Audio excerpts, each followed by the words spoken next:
Hey, I'm Lex. And I'm Gibby, and welcome to another episode of Porch Swing People. Each week, we invite a guest onto the porch swing to chat with us about whatever they want to talk about, their past, their present, their future. It's all open for discussion, and we want to hear it all. Yeah, we want to hear your story. For those who don't know the process, we have a little welcome packet that we've put together that has a large list of questions. Our guests select a few of them to chat about, and that's what we go off of for our little conversation here on the porch. If you are interested in joining us, please reach out. You can email us, you can text either of us, you can DM us on Facebook or on Instagram and let us know, and we will put you on the schedule. Right, Gib? That is right. So Lex, please tell us about our guest this week. All right, this week we have Tracy, former colleague and friend. She was one of the first people who kind of took us under our wing when we moved here to the state several years ago. First hike I went on here was with Tracy. My wife and I were not prepared. It was pouring rain, and we didn't even have waterproof shoes yet. She's such a kind person. She was one of my teacher assistants, one of my paras in my program when I moved here, and now she is also a teacher. She's also an incredible mother. I think you're going to love hearing what she has to say. Should we bring her on? Copy that. Hey, what's up? Hey. Hi, Tracy. Are you at school? I am. It's your domain, huh? I'm living my best life. I can Nice. always tell a school desk corner ceiling cabinet background pictures. Yep. Yep. Hey, Tracy, how are Yeah. you? Good. Yeah. Thank you for joining us today. Tracy, could you tell us a little bit about yourself? A little bit about myself. Born and raised in Washington. I have ventured out of the state and spent about 5 years in upstate New York. I love traveling. I am the proud mom of 2 young adult children, a boy and a girl. Out. Yay. Yeah, they are the true love of my life. I've kind of come full circle in my life of kind of where I started my education path is where I've come back to teach now. So it's kind of cool. It's a pretty cool experience. I have a question for you, though. So, born and raised in Washington, is it Washingtonians? What's up? How do you, is that it? Washingtonians, right? Washingtonians? Oh, okay. I was close. Yeah. Pretty good. I guess so, yeah. I grew up Yeah, in not bad. Iowa. Iowans, they really went out on a limb on that one. So I could condense it down and go Seattleites. Seattleites. And do you go skiing here? I self-taught myself to ski, and I don't do a lot of it. It's kind of pricey. It's a little bit expensive, so I really don't. I'm looking forward to the winter. I like to ice fish, so that's my cold thing. Have you ever? Have you gone ice fishing? I have never ice fished. I used to fish with my dad. He was an avid fly fisherman. Yeah. And he would tie his own flies, but I didn't ever learn that process. But I would surely sit at the table and watch him do it. I just thought it was so cool. But my dad would take us fishing as kids. We'd head up to Canada, and we'd pack a big bag of cookies, and whoever caught the fish got a cookie. Oh, that's such a nice memory. I would starve to death, but I love fishing. I love it. It's so peaceful. Tracy, tell us a piece of beauty that you notice in your everyday surroundings. Oh my gosh. I was just talking with somebody about this just last week, but it's something that does come up frequently for me. So, I don't know if I've shared with you, but I'm an early riser, right? I do know And like yeah, I am a super. I think that's brilliant. Well, 2 a.m.'s too early, but yeah, it's brilliant. Yeah.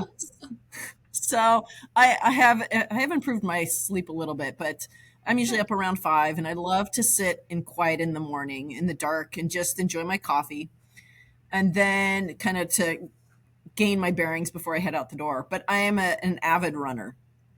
And so I'll pack my car up. I head to the same trailhead I attend to, like, I don't know, a couple times a week.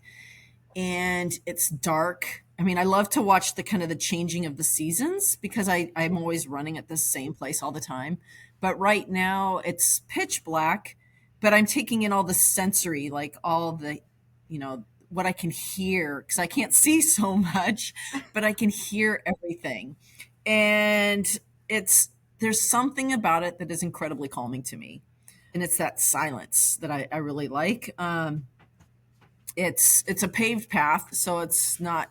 I You're can not stumbling over I can kind of manage. roots and things. No, I'm Yeah. not stumbling over anything, but I do see, or I will kind of see something out of the side of my peripheral vision of a bunny rabbit scurrying across the path or kind of wrestling in the bushes next to me.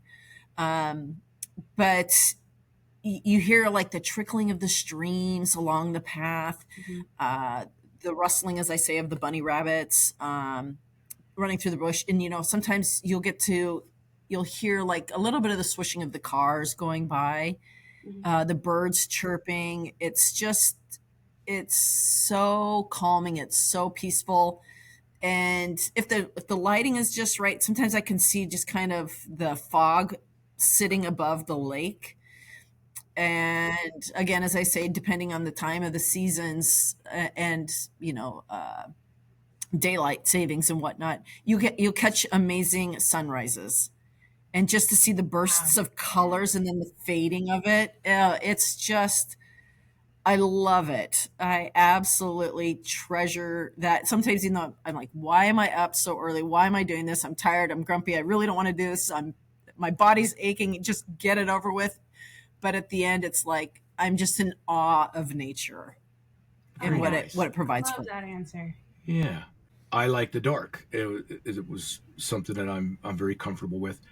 We have mountain lions here, though. We do too here. Tracy, that is the one reason I don't like to be alone in our local foothills because I just get so freaked out about the idea of a mountain lion. How does that not freak you out?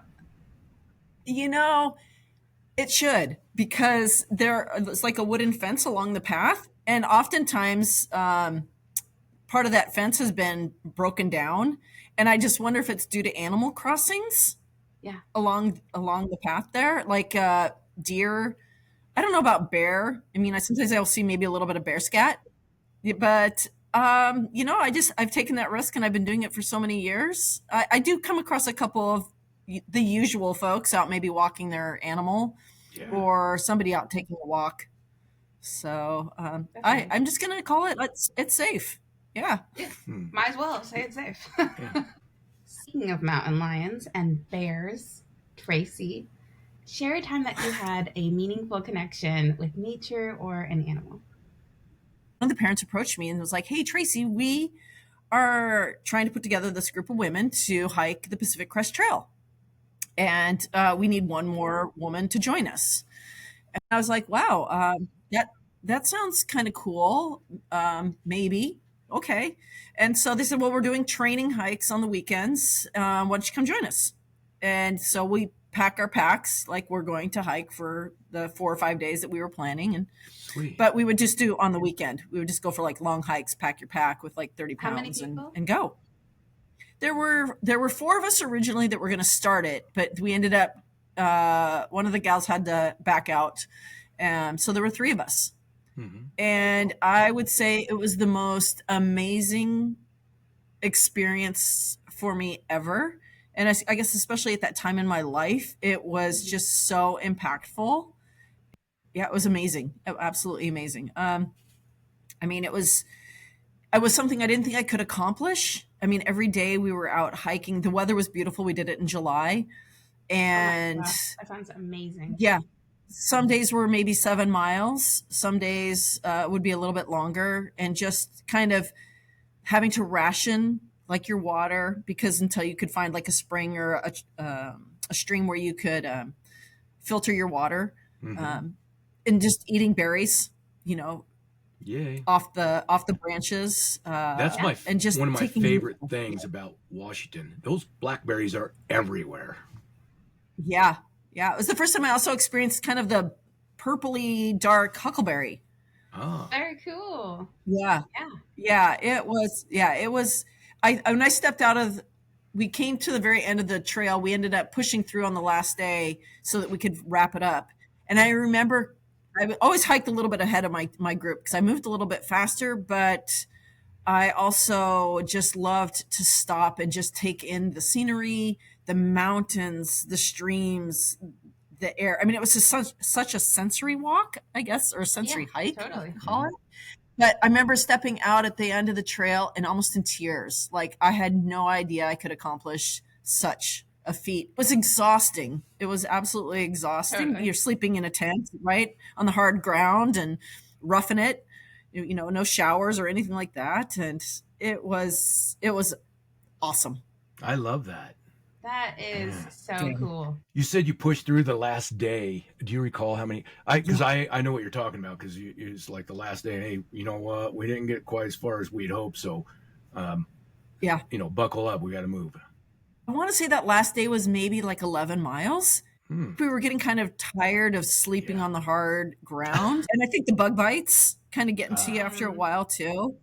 And we were just like, oh, we could either do the 11 miles or we could just camp for one more night and then just, have 4 miles the next day. mhm. So we just pushed through it. They did it. Yeah. That's so awesome. Did you see any animals while you were there? Any standout animals? Oh, I'm sure we crossed many animals. I can't ramble them off. No fishing. We didn't attempt any fishing. Enjoyed the alpine lake swimming, but I'm sure we came. I'm sure plenty of deer. No bear. I never Yeah. had to worry about bears.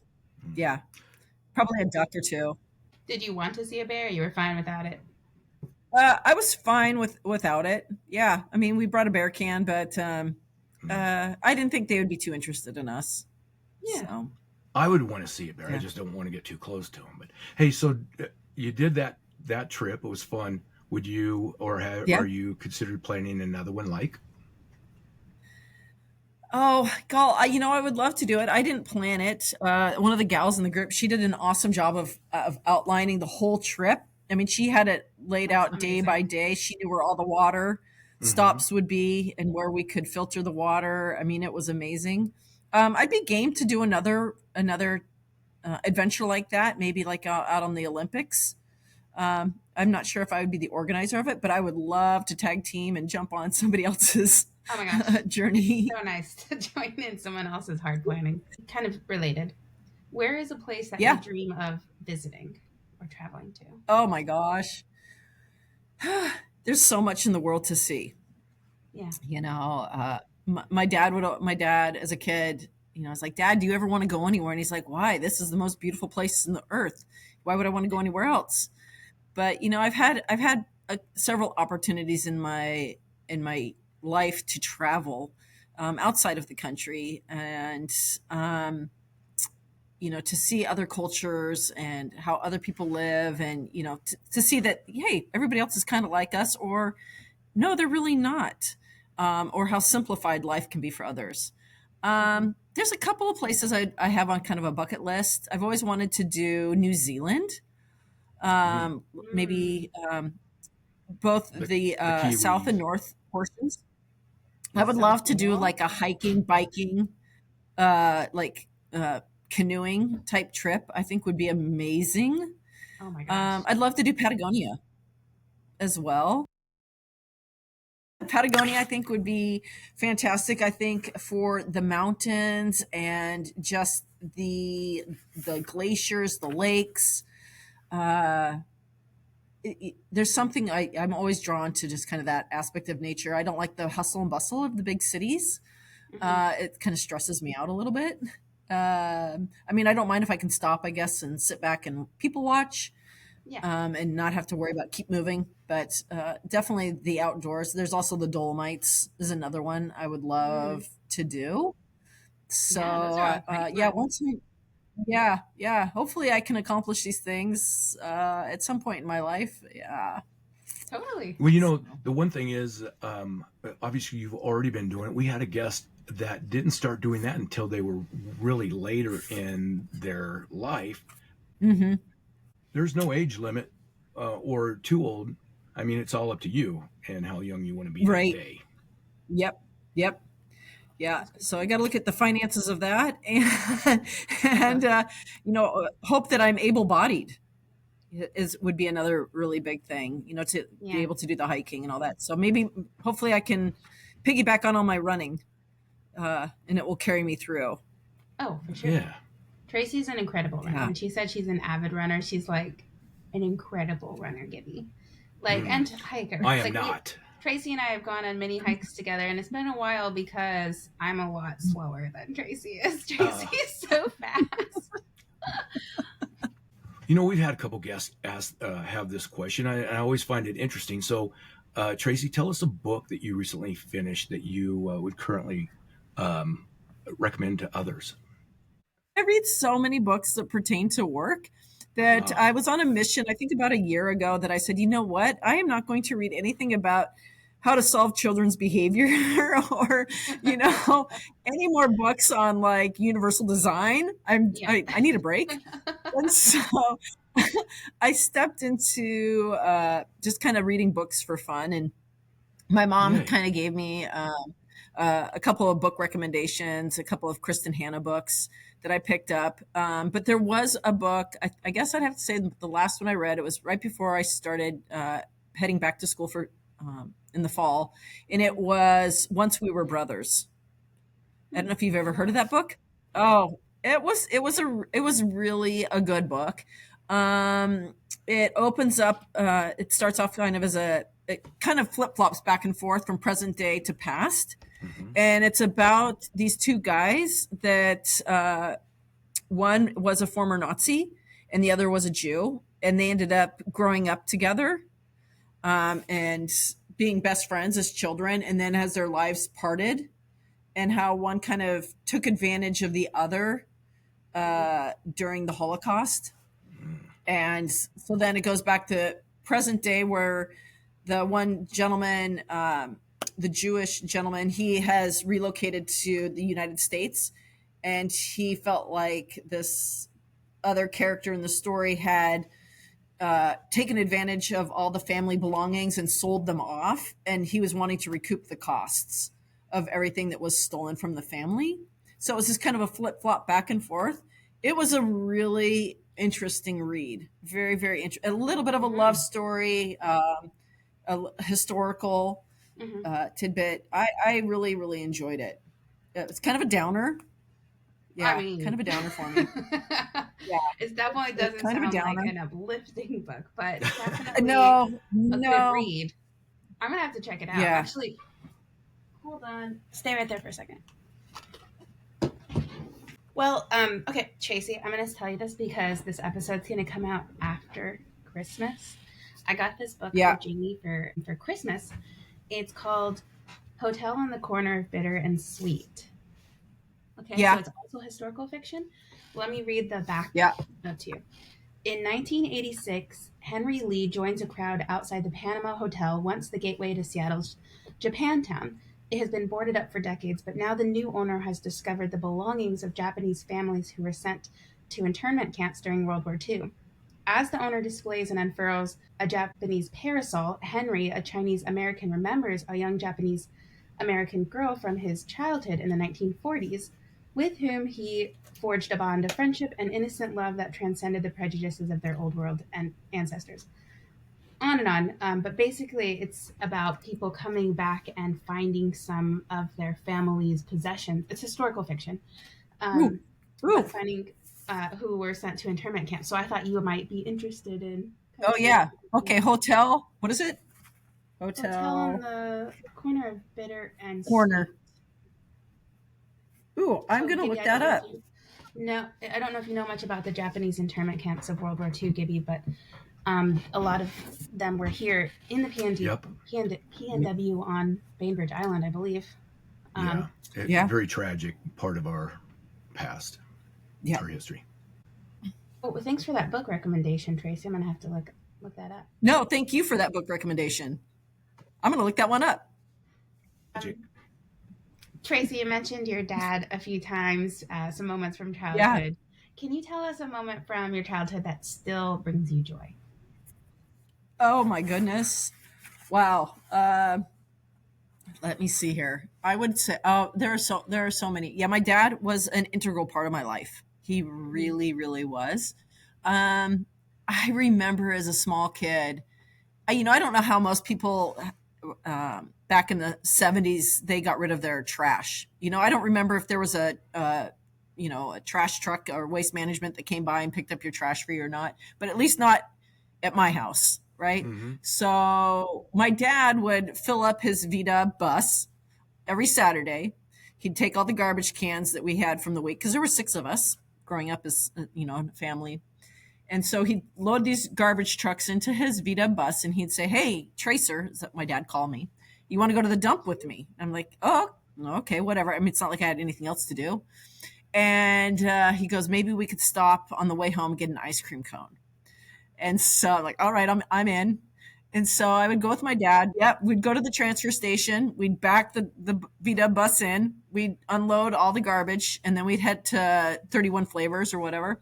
And I remember always going through the little coin tin or whatever in my dad's car in the bus Mhm. and looking for, I think it was maybe a quarter, 30 cents for a scoop of ice cream. And my dad always loved like the Rocky Road. That was like his favorite. And I would always Who get like doesn't? plain old Yeah. vanilla. Yeah, he loved it. And Classics. or vanilla. And so that was a common occurrence, like every weekend with my dad. It was incredibly memorable for me. And it was just always, could we find enough coins in the coin tin to get ourselves an ice cream cone? Uh, there was another one. You only asked for one, but I'm giving you two. You can give us two. Please. Oh, I can. Oh, okay. There's also a time in when I was in high school, and uh, I was so like a three sport kid growing up. I did Mhm. a fall sport, a winter sport, and a spring sport. And my dad was always a huge fan, huge fan. I was the only girl of four, so I was kind of dad's favorite a little bit. And Totally. so it I was got three boys. it was I like only got one. yeah, I Yeah. know and I have a twin. Mhm. Oh, So I played soccer in the fall, usually yeah, soccer in the fall, and then I would do track in the spring. Played basketball in the winter. So before my fall soccer games, my dad we would have this routine, and just before nights before my track meets, we would always go to the same restaurant. It was like a pizza place, local, and we would get the same thing almost every week. Almost, it would always be like this pizza, salad, and whatever. But it was like clockwork every week, and it was a really special time. It was something I'll never forget, and I still will drive by this place every so often, and it will remind me of my dad. hey, Yeah. so just out of curiosity, because when I grew up in the pizza place that we had, you get obviously had the pies, but did they have a pitcher of soda, or did you have to get one of the? Uh, you know what? I think they had a pitcher of soda. I It was I, more of a I don't know little if they little do. upscale-ish kind of, but I think Um, you still could get the soda pitchers. But you couldn't get. My dad would do the beer. oh, of course, No pitcher of beer. Just he would just get the pitcher of glass. beer. Yeah, That's Yeah. so fun. Oh, you know what I love about both of Yeah. those memories is how simple in nature both of them are. So simple and so lovely. I love yeah. that. That's only two. When want to hear one more. You want to hear one more? Yeah, let's keep it odd. Uh, let's keep it odd. My dad, I don't know if this, well, it's still a memory to me, but my dad, he suffered a stroke when I was living in New York. And so it was kind of in my last year of living out in New York, and I had just had my first child. And so I it was like a month after I had my son, and I found out my dad had a stroke, and I came back to Seattle to help support him and to care for him, and to offer whatever I could. My dad was in the hospital for a while. I stayed home. I stayed back here for like a month or so, and then I would come back and forth. because I ended up like 5 months later moving back to the area. Mhm. My dad eventually he came out of the hospital, and then we had to readmit him again due to some complications that he had. And then we eventually put him in an adult family home down in Portland with my twin brother, because my brother is a social worker, and Oh, he found a really great facility for my dad to stay in. And so I would go down once a month with my kids to see my dad. And his memory wasn't always really good. I mean, he would communicate with us and all that good stuff, but he was like, "Oh, as soon as I get up and I start walking again, I'm going to come live with you." And I'd be like, "Oh, absolutely, Dad. I'll take you in a heartbeat." And he Mhm. he always would say, "I'm going to stay in this one room in your house. This is where I want to be." And I'm like, "Absolutely, Dad." I'm like, "I don't know how you're going to navigate the stairs, but sure, you can have that room." And Yeah. so to this day, I still have a picture in that room. Is now my son's gaming room, Mhm. and in that room is a picture of my dad with me and my two kids. And it sits in Mm. there, and it's like, "Dad, this Like a is your big space, and room. it's waiting for you." Yeah. Oh my Yeah. gosh, that makes my heart feel so happy. That is very Yeah. touching. such a lovely way to Yeah. honor your dad. Yeah. Yeah. Oh, he is the most amazing giving man ever. Yeah. Wow. Yeah. He's a good guy. Yeah. Yeah. Well, I Yeah. love all those stories, and they all have to do with your dad. How about that? Yeah. I got one more for you. When was a time that you surprised yourself with your own resilience or strength? Oh, I don't know if we're ending this on a good one or not, but I would say We'll come up with something to end it. Yeah. no.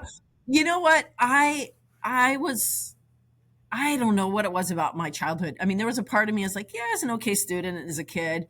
And I went on to the university. I got my degree in biology and psychology. It was hard. I mean, I think I failed a physics class. I had to retake it. It was just a struggle.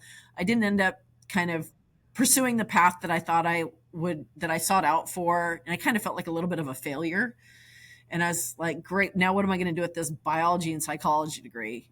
My mom always said, you should have just gone to nursing. That's what I did. You're guaranteed a job. So, anyways, I, uh, I worked for a little bit doing some odd and end type jobs. And then I got married, and I was like, oh, I'm just going to be a stay at home mom. That worked at the time. It was perfect. Mhm. And then there were some life changes. I had a divorce, and I was like, well, I got to figure out something to do. Lex came into my life, and I was working with her for a little bit, and it kind of inspired me. It's like, you know what? I've kind of tapped out being like a support in a support role to a teacher, and I thought, I don't know if I can go back to school. I didn't really enjoy my undergrad that much. And I never thought I'd be a teacher. There's just no way. I ended up enrolling in a program, and I loved graduate school. Oh, I that's couldn't awesome. believe how much I loved it. And there's times where I thought about going back and pursuing like another master's in something, but I'm like, Yeah. Tracy, you're too old. But No. No, you're not. You should Nah. totally do that. yeah, I, yeah. I I'm mean, I'm completely confused. How's that on a negative note? That's a great story. And well, I guess it was just I was my hand was forced into I guess having to figure out something. I was either looking at going into social work, because my twin brother's a social Mhm. worker, and he's very good at what he does. And I thought, you know what, it's like a service career and a helping career, and that was kind of something I was seeking for myself. I was also looking into being maybe like a therapist, but I wanted to be like a play therapist working with little kids. I just loved supporting them and kind of Yeah. helping them work through struggles. Mhm. Um, and then I was like, well, I could be a teacher, because my two children at the time were still I think I had one in late elementary and one in middle school or something like that. And I wanted to be on their schedule. Mhm. And so that's how I guess I kind of landed into teaching. So, I think it's yeah. brilliant. The other thing you're completely overlooking, and we point this out, you dare to start over in Yeah. another life. Tracy, I love this story. I'm glad that you brought it up. I think it is wonderful. I think it's good. People need to know you can move on, or that to take that risk, Absolutely. I guess. And Mhm. it's college isn't only for the 20-year-olds or whatever, No, you know. no, definitely not. Yeah. Yeah. I think I mentioned this in our last episode too, that I loved graduate school too, because I just Yeah. took the education in a different way than I did as a 20-year-old undergrad. Yeah. It meant something different. I understood how much I was paying for it, and I understood how to manage my time and enjoy the learning with it. When I joined the team there at the school, you just seemed so, and you always seem just so calm and cool and collect. Like you just seem so gathered and solid. I had a great role model. Learned it all from you. I did. I taught her everything she knows. So To end, I want to stick with your last question. It's a time that you were surprised Uh-oh. by your own strength Oh, and mhm. resilience. So, tell us a little about the maybe some of the challenges you faced getting from there to here, and how do you feel now, being kind of having arrived sort of at this place that you're in? I have kind of surprised myself. I guess in the sense of uh, I think completely financial independence, kind of choosing a career path that, I really, every day I enjoy coming to work. I do. I wake up every morning and I just cannot wait to see the kids at school and just those morning greetings and the smiles and the hugs. Watching my own two kids, navigate their educational journeys and some of the obstacles that we've kind of encountered along the way. It hasn't always been a traditional path for both of my kids. Um, and embracing that, what, we don't all follow the same journey. Everybody's journey is a little bit different. But we're all kind of have this goal that we're aiming for. And it's okay to take our time, to step back when we need to, and to enjoy it. There's no rush, right? There's no rush to adulthood. I mean, what's the point? yeah, So, uh, yeah, I'm I mean, someday I'm going to grow up. there's a lot of responsibility. Yeah. Things change when you become an adult. Thanks for sharing that story. We really appreciate it, Yeah, and we're so happy for you. I mean, 2012 to start thanks. as in the subbing and para Yeah. educating, and then to where you're at 2025, now 2026 when this episode comes out, and you've been teaching for several years. You've found your niche, you found where you want to be, and like you said, it takes some trial and error and kind of being open to Mhm. possibilities and open to journeys that might take longer than maybe you'd want them to be to get to where you are. But I think it's a Yeah. great testament to the person that you are, and to the idea that anybody can always reframe or refocus their path if they want to. Yeah, I Yeah. agree. Yep. Just took me a while to figure that out, but I'm glad. Yeah. Yeah. Thanks so much for your time, Tracy. I know that you're probably about to get back to some work there in the classroom. So thank you so much for spending an hour with us this morning. And I hope you have a great week. It's Pleasure. been Thank right you in an so hour much. too. Thank you very much. It was a great time. It was. Bye, Tracy. Yeah. Bye. Good day. Can I say something? What? That was probably one of the most enjoyable episode chats. I don't know why it was really comfortable because I think that the thing I thought was really cool is just obviously she thought very much about her dad. What a wonderful story. Let's talk about two major themes from Tracy's conversation. One, nature. Hmm. Two, her dad. Yes, I love listening to her dad's stories, I thought it was especially the fun. one, What? yeah, the ice cream one and Oh, the looking first for one. change. Yeah, that I was know. my It's so favorite one. endearing. I love when she's like, I'm going to tell you too. And you're like, no, you need to tell us three. Three. We got to keep it odd. and then oh, and then ending with the picture frame and in his room that he claimed. I love that. I'm such a softie. I was choked up. Good. That's how life is supposed to be. Well, I think that's another episode of Porch Swing People. Check us out on Spotify and YouTube with all of our episodes. And you can find our social media accounts on Instagram and Facebook. Check us out there. Porch Swing People, out. Porch Swing People is recorded and produced by Lex and Gibby. Opening music was written and produced by Michael Gibson. Porch Swing People is a podcast featuring everyday people. If interested in being a guest, email us at porchswingpeeps@gmail.com.